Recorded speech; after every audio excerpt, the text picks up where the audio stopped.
5 tahun sia-sia. Bayangkan, setelah patah hati, kau mabuk dan menikah kilat dengan seorang bartender tampan yang kau kira miskin. Saat kau mulai jatuh cinta pada kehidupannya yang sederhana dan mengetahui dirimu hamil, kau berjuang memenangkan sebuah kompetisi besar untuk masa depan kalian, hanya untuk menemukan bahwa sponsor acara itu adalah suamimu sendiri, seorang CEO miliarder yang selama ini menyamar. Sebelum kita bongkar semua kebohongan manis dan kesalahpahaman lucu ini, pastikan kalian sudah tekan tombol like, share, dan subscribe channel Dracin. Dan jangan kemana-mana, tonton sampai akhir karena setiap babnya akan membuatmu percaya pada takdir yang paling aneh.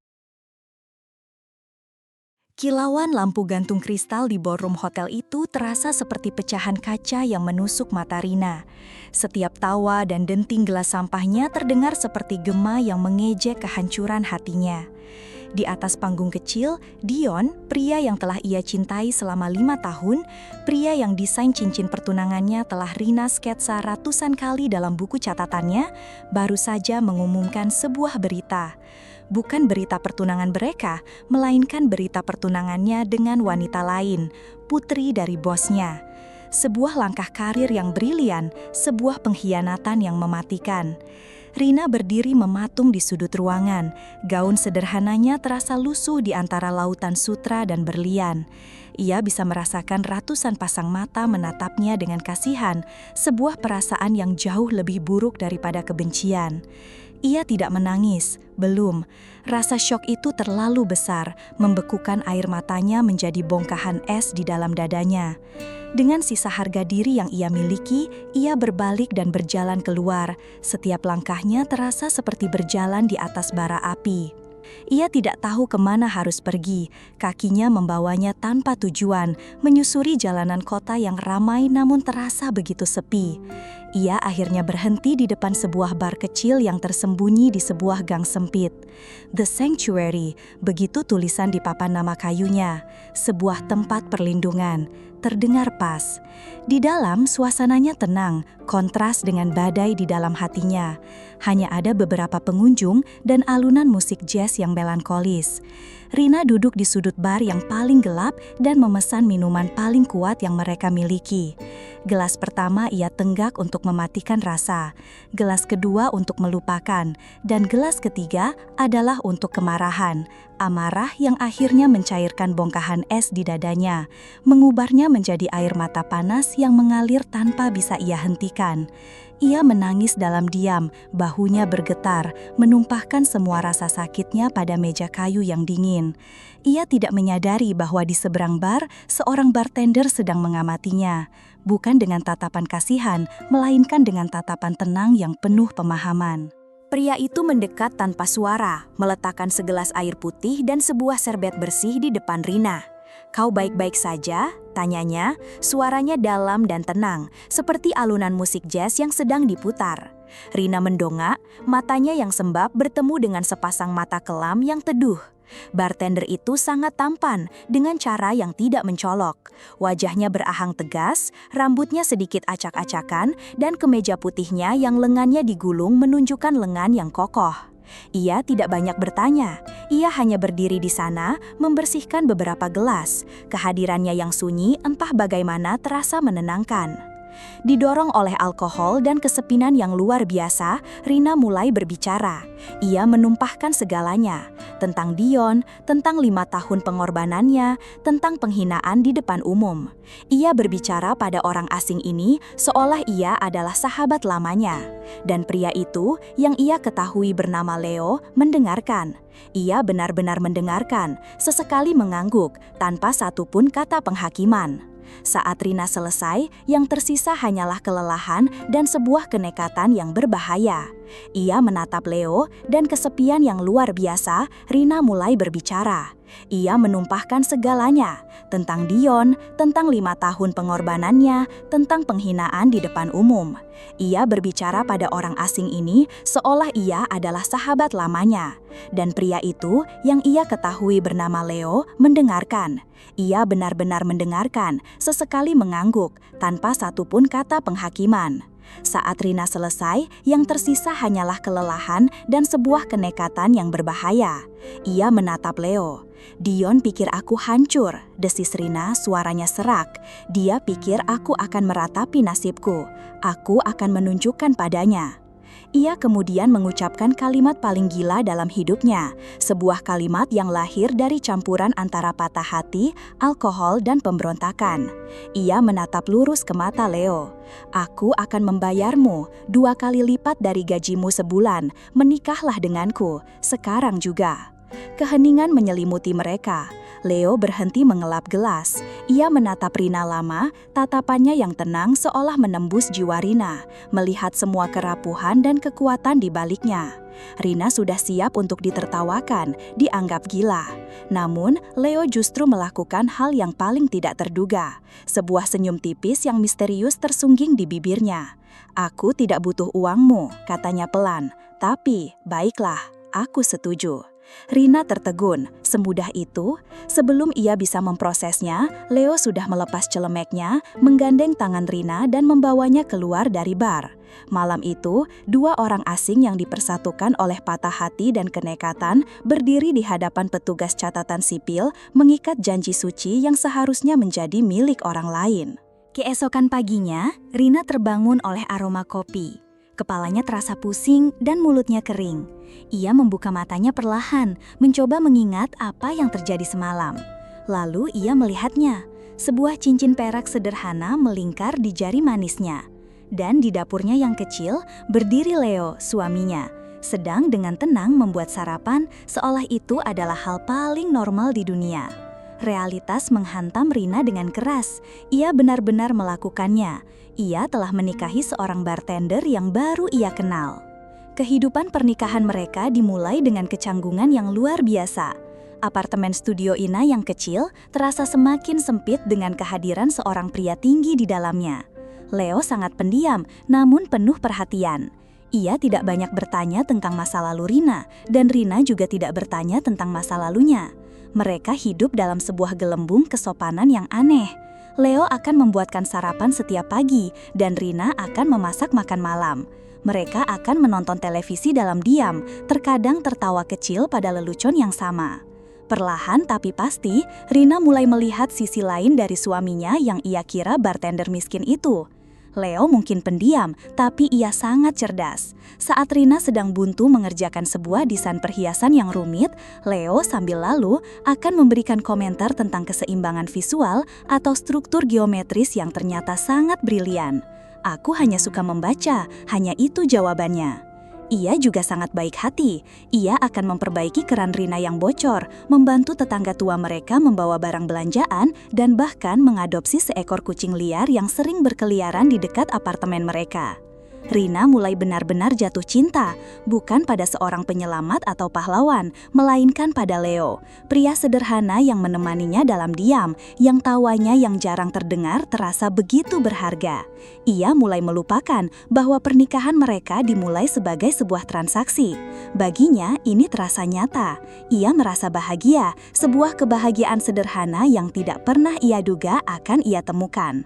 Ia sering membayangkan masa depan mereka, membuka sebuah toko perhiasan kecil, sementara Leo mungkin bisa membuka sebuah kafe, sebuah mimpi sederhana untuk sebuah keluarga kecil. Ia tidak tahu bahwa pria yang sedang mencuci piring di dapurnya sebenarnya bisa membeli seluruh blok apartemen mereka tanpa berpikir 2 kali. Beberapa bulan berlalu. Kehidupan Rina dan Leo telah menemukan ritmenya sendiri. Kecanggungan telah berganti menjadi kenyamanan. Keheningan telah berganti menjadi percakapan-percakapan ringan. Rina merasa telah sembuh. Luka dari pengkhianatan Dion kini terasa seperti bekas luka yang samar. Sebuah pengingat akan jalan berliku yang membawanya pada kebahagiaan yang tak terduga ini. Ia mencintai suaminya, mencintai kesederhanaan hidup mereka. Namun, takdir sepertinya belum selesai mempermainkannya. Suatu pagi, Rina terbangun dengan perasaan mual yang aneh. Awalnya ia mengabaikannya, menganggapnya hanya masuk angin biasa. Tapi saat perasaan itu terus berlanjut selama seminggu, sebuah firasat mulai merayap di hatinya. Dengan tangan gemetar, ia membeli sebuah alat tes kehamilan dari apotek. Ia mengunci diri di kamar mandi, menunggu hasilnya dengan jantung yang berdebar kencang. 2 garis biru, jelas dan tak terbantahkan. Ia hamil. Gelombang emosi yang saling bertentangan menghantamnya. Ada kebahagiaan yang luar biasa. Ia akan menjadi seorang ibu. Ia akan memiliki sebuah keluarga kecil bersama pria yang ia cintai. Namun ada juga kepanikan yang dingin. Bagaimana ia akan memberitahu Leo? Pernikahan mereka dimulai sebagai sebuah kesepakatan aneh. Mereka tidak pernah membicarakan tentang masa depan, apalagi tentang anak. Bagaimana mereka akan membesarkan seorang anak dengan gaji seorang desainer dan seorang bartender? Malam itu, saat ia menatap Leo yang sedang tertidur pulas di sofa, sebuah tekad baru yang kuat tumbuh di dalam dirinya. Ia tidak akan membiarkan anaknya hidup dalam kekurangan. Ia harus melakukan sesuatu. Ia harus mengubah nasib mereka. Ia teringat pada sebuah brosur yang ia simpan di lacinya. Asia Jewelry Design Competition, kompetisi desain perhiasan paling bergengsi di benua itu. Hadiah utamanya adalah sejumlah uang yang sangat besar dan sebuah kontrak eksklusif. Sebuah kesempatan yang selama ini selalu ia anggap terlalu tinggi untuk digapai. Namun kini, dengan motivasi baru yang membara di dalam dirinya, ia tahu ia harus mencobanya. Ia akan menuangkan semua bakat, semua harapan, dan semua cintanya pada sebuah desain. Ia akan berjuang, bukan lagi untuk dirinya sendiri, tetapi untuk masa depan keluarga kecilnya. Dukungan Leo adalah bahan bakar bagi Rina. Saat Rina memberitahunya tentang kehamilan mereka, reaksi Leo di luar dugaannya. Pria itu tidak panik. Sebaliknya, ia memeluk Rina dengan erat, matanya berkaca-kaca. "Ini adalah berita terbaik dalam hidupku," bisiknya. Sejak saat itu, ia menjadi pendukung nomor 1 Rina. Ia akan memastikan Rina makan dengan baik, menemaninya begadang saat mengerjakan desain, dan menjadi kritikus pertamanya yang paling jujur. "Kau jenius, Rin," katanya suatu malam saat melihat sketsa akhir Rina. "Kau pasti akan menang." Dan Rina memang menang. Desainnya, sebuah kalung yang terinspirasi dari bunga teratai yang mekar dari lumpur, sebuah metafora dari perjalanannya sendiri, berhasil memukau para juri. Ia diundang ke malam penganugerahan yang sangat megah, sebuah acara yang dihadiri oleh para maestro perhiasan dari seluruh dunia. Leo, dengan alasan harus bekerja di bar, tidak bisa menemaninya. "Tapi hatiku di sana bersamamu," katanya sambil mencium kening Rina. Rina melangkah di atas karpet merah, merasa seperti sedang berada di dalam mimpi. Ia mengenakan gaun terbaiknya, gaun yang ia jahit sendiri. Saat namanya dipanggil sebagai pemenang utama, air mata kebahagiaan mengalir di pipinya. Ia berhasil, ia telah mengubah nasib keluarganya. Dan untuk menyerahkan hadiah utama, seru MC acara dengan suara menggema, "Mari kita sambut seorang visioner, seorang filantropis, dan sponsor utama dari kompetisi ini. Pria di balik kesuksesan Adiwangsa Capital, mari kita sambut Tuan Leonard Adiwangsa." Seluruh hadirin bertepuk tangan meriah. Rina, yang masih berdiri di atas panggung, tersenyum sambil menunggu sosok miliarder legendaris itu muncul. Pintu utama terbuka, dan seorang pria melangkah keluar dari bayang-bayang, berjalan menuju panggung di bawah sorotan lampu. Pria itu tinggi, tampan, dengan setelan jas yang sempurna, dan aura kekuasaan yang tak terbantahkan. Dan saat wajahnya terlihat jelas di bawah cahaya, senyum di wajah Rina membeku. Jantungnya serasa berhenti berdetak. Dunia di sekelilingnya lenyap.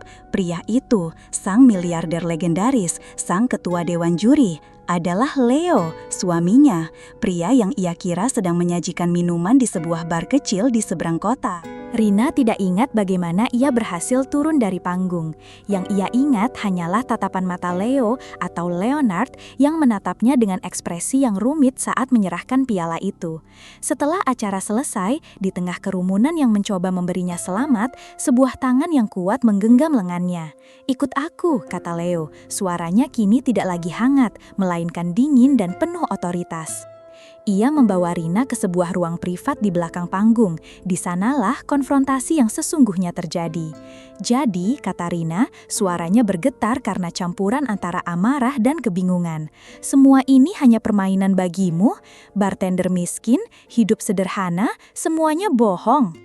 Leo menghela napas panjang, melepaskan dasinya seolah itu mencekiknya. Tidak ada yang bohong, Rina, tidak bagian yang penting, katanya. Ia kemudian menceritakan segalanya, tentang bagaimana ia adalah seorang CEO yang muak dengan dunia yang penuh kepalsuan, di mana setiap orang mendekatinya hanya karena uangnya. Tentang bagaimana ia sering bekerja di bar miliknya sendiri secara anonim, hanya untuk merasakan bagaimana rasanya menjadi orang biasa, untuk mendengar percakapan yang jujur. Malam saat aku bertemu denganmu, lanjutnya, matanya kini menatap Rina dengan tatapan yang tulus. Aku tidak sedang berakting, aku sedang menjadi diriku sendiri yang paling jujur. Aku melihat seorang wanita yang hancur, namun juga sangat kuat. Dan saat kau mengajukan tawaran gila itu, aku melihat sebuah kesempatan, bukan untuk mempermainkanmu, tapi untuk lari dari duniaku, bersamamu. Ia mengakui bahwa ia seharusnya memberitahu Rina lebih awal, namun ia terlalu takut. Ia takut jika Rina tahu siapa dirinya, Rina akan berubah.